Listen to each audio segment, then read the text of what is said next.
திருப்பதியில் ஒரே நாளில் கொட்டோ கொட்டு என கொட்டிய கோடிகள்.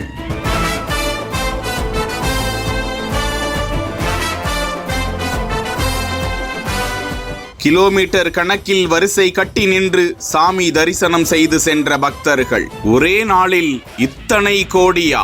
திருப்பதி ஏழுமலையான் கோவிலில் எப்போதுமே பக்தர்களின் கூட்டம் அதிகமாகவே இருக்கும். வெங்கடேச பெருமாளை தரிசனம் செய்ய தமிழகம், கர்நாடகா உள்ளிட்ட பல மாநிலங்களில் இருந்தும் வெளிநாடுகளில் இருந்தும் லட்சக்கணக்கான பக்தர்கள் வருகை தந்த வண்ணம் உள்ளனர். மேலும் தாங்கள் வேண்டியது நிறைவேறினால் உண்டியல் காணிக்கை செலுத்துவதாக வேண்டிக் கொண்டு செல்லும் பக்தர்கள் தங்களது வேண்டுதல்கள் நிறைவேறிய பின்பு வெங்கடேச பெருமாளை காண்பதற்காக வருகை தந்த வண்ணம் உள்ளனர். சுமார் 4 கிலோமீட்டர் தூரத்திற்கு வரிசை கட்டி நின்று பல மணி நேரம் காத்திருந்து சாமி தரிசனம் செய்துவிட்டு வேண்டிய காணிக்கையை உண்டியலில் கொட்டி செல்கிறார்கள். இந்த நிலையில் திருப்பதி தேவஸ்தானம் வெளியிட்டிருக்கும் தகவலில் திருப்பதி ஏழுமலையான் கோவிலில் 28ஆம் தேதி ஒரே நாளில் 5,04,00,000 உண்டியல் காணிக்கையாக செலுத்தப்பட்டுள்ளது. அந்த நாளில் 85,142 பக்தர்கள் வருகை தந்தனர். அதிகபட்சமாக தரிசனத்திற்கு சுமார் 18 மணி நேரமாக காத்திருந்து பக்தர்கள் சாமி தரிசனம் செய்து சென்றது